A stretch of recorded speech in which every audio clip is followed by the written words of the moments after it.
भारत के एक ऐसे प्रधानमंत्री जो दूसरे देश गए थे एक शांति समझौते के लिए, लेकिन वहां पर उसी दिन शांति समझौते करने के बाद रात को उनकी मौत हो गई।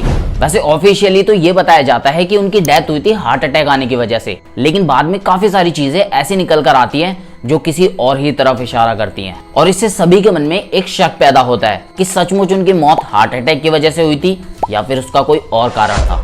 तो हम बात करें भारत के दूसरे प्रधानमंत्री श्री लाल बहादुर शास्त्री जी के बारे में। अगर तलवार की नोक पर या एटम बॉम्ब के डर से कोई हमारे देश को झुकाना चाहे, ये देश हमारा दबने वाला नहीं।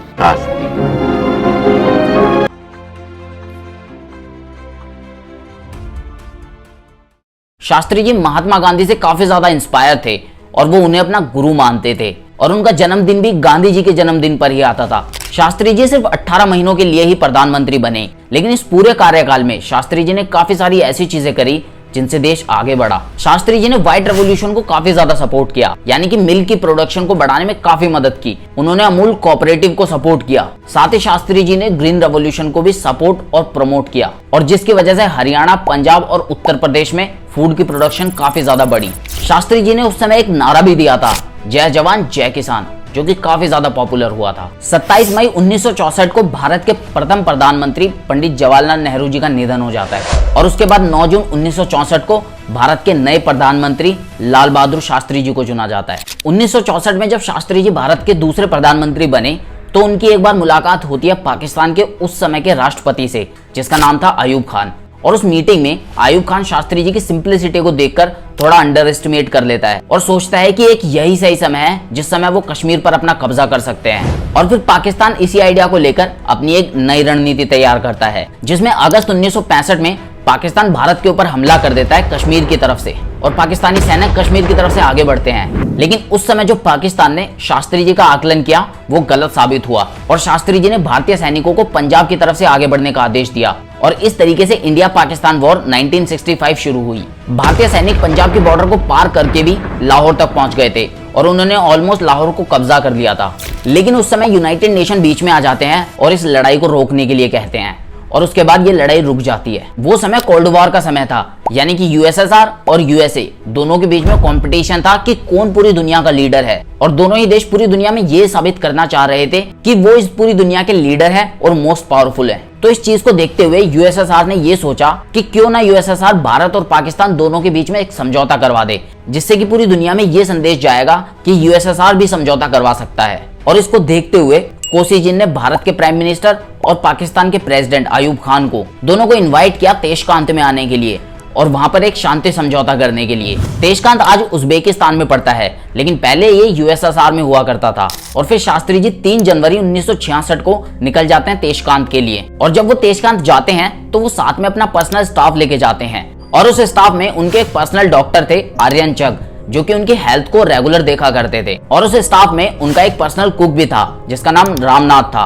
तो ये लोग शास्त्री जी के साथ गए थे, और 10 जनवरी 1966 को दोनों ही देशों ने, भारत और पाकिस्तान ने एक एग्रीमेंट साइन किया, जिसको तेशकांत एग्रीमेंट बोला जाता है। और इस एग्रीमेंट के अकॉर्डिंग 25 फरवरी 1966 तक जो भारतीय सेना ने कब्जा कर लिया था लाहौर तक, उनको वहां से पीछे हटना पड़ेगा और उस पोजीशन पे आना पड़ेगा जो वॉर से पहले थी, यानी कि 5 अगस्त 1965 को भारतीय सैनिक जिस बाउंड्री पर मौजूद थे उनको उस बॉर्डर पर आना पड़ेगा। तो 10 जनवरी को ये एग्रीमेंट साइन हो जाता है, और उसके बाद शास्त्री जी अपने होटल चले जाते हैं, और होटल में वापस आने के बाद उनको खाना सर्व किया गया। लेकिन उस दिन का जो शास्त्री जी का खाना था वो उनके पर्सनल कुक रामनाथ ने नहीं बनाया था, बल्कि उस दिन रामनाथ को रिप्लेस कर दिया था एक दूसरे कुक के साथ, और वो दूसरा कुक एक इंडियन एम्बेसी के ऑफिसर जो मॉस्को में रहा करते थे, टीएन कॉल, उनका पर्सनल कुक था, और उस कुक का नाम जान मोहम्मद था। और उसी कुक ने उस दिन उनके लिए खाना बनाया, और उसके कुछ घंटों बाद ही रात को 1:30 बजे शास्त्री जी की मौत हो गई।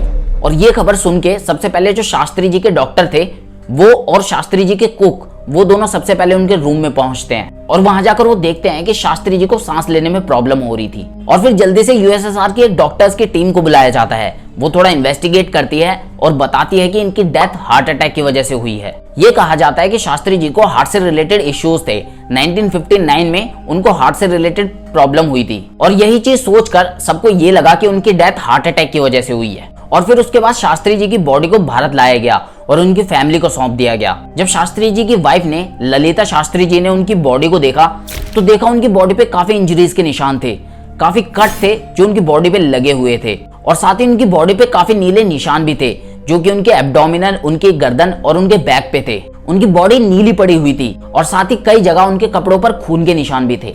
हालांकि ये बताया गया था कि यूएसएसआर और इंडिया दोनों में ही उनकी बॉडी की ऑटोप्सी नहीं हुई, ना ही उनका कोई पोस्टमार्टम हुआ। तो सोचने वाली बात ये आती है कि आखिर ये कट के निशान उनकी बॉडी पर आए कैसे और ये ब्लड ये कहां से आया।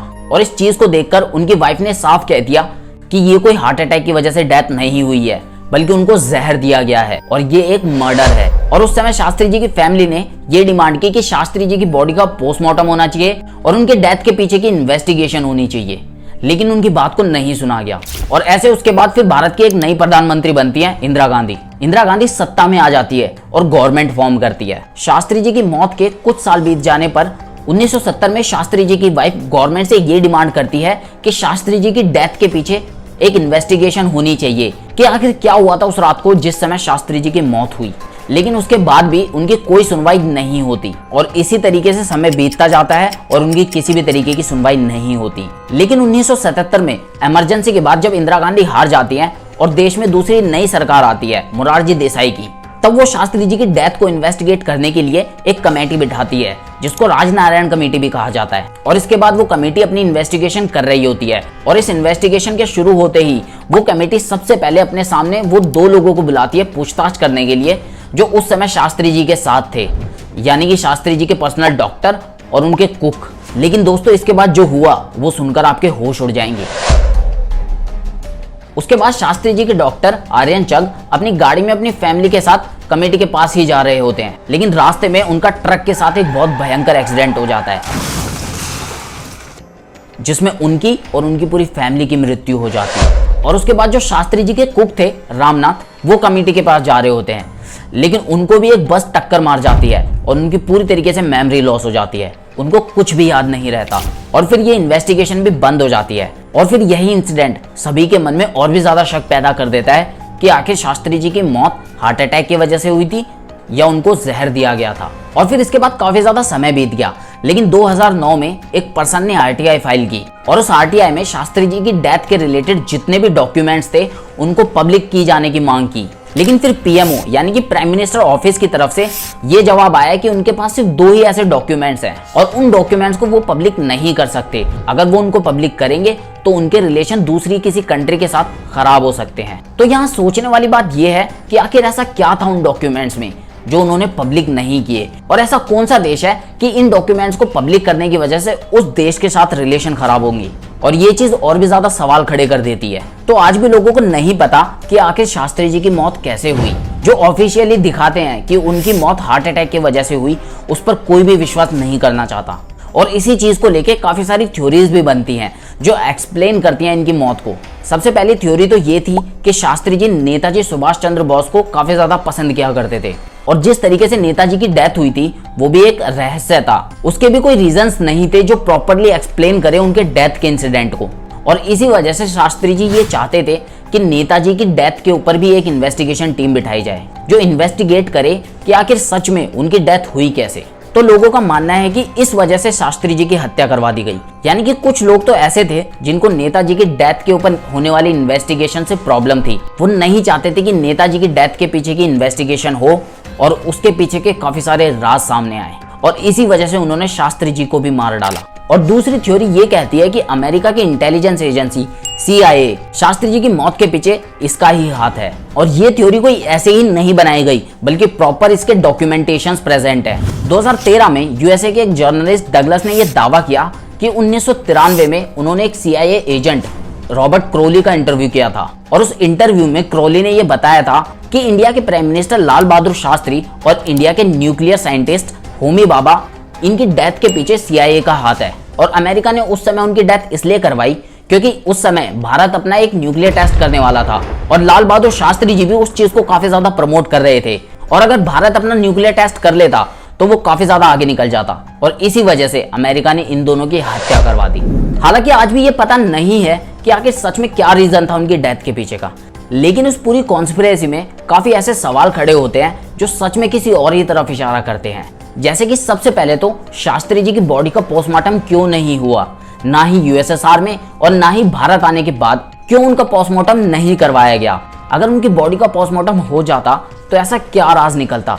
और दूसरा कि उसी दिन उनके पर्सनल कुक को क्यों रिप्लेस किया गया था दूसरे कुक के साथ। और तीसरा कि अगर उनका कोई पोस्टमार्टम नहीं हुआ, कोई उनकी ऑटोप्सी नहीं हुई, तो आखिर कहां से उनकी बॉडी के ऊपर कट के निशान आए और क्यों उनके कपड़ों पर खून के निशान थे। और चौथा डाउट सबसे बड़ा है कि उसके बाद जो भी राजनारायण कमेटी के रिगार्डिंग सारे रिकॉर्ड्स थे और शास्त्री जी की डेथ के रिगार्डिंग सारे डॉक्यूमेंट्स थे, सब गायब हो गए। आज कोई भी प्रेजेंट नहीं है। साथ ही शास्त्री जी की वाइफ ने यह भी बताया था कि शास्त्री जी के साथ उनकी एक पर्सनल डायरी थी जो यूएसएसआर से भारत कभी लौटी ही नहीं। तो कहां गई वो डायरी और उसमें क्या लिखा था। तो ये सारे सवाल हैं जिनके जवाब आज भी किसी के पास नहीं है और ये सभी सवाल किसी और ही तरफ इशारा करते हैं। तो ये थी पूरी मिस्ट्री लाल बहादुर शास्त्री जी की डेथ के पीछे। आप लोगों का क्या कहना है इसके बारे में कमेंट में जरूर बताना। और कैसी लगी आपको वीडियो, अगर वीडियो अच्छी लगी हो तो वीडियो लाइक करें और चैनल सब्सक्राइब जरूर कर लेना।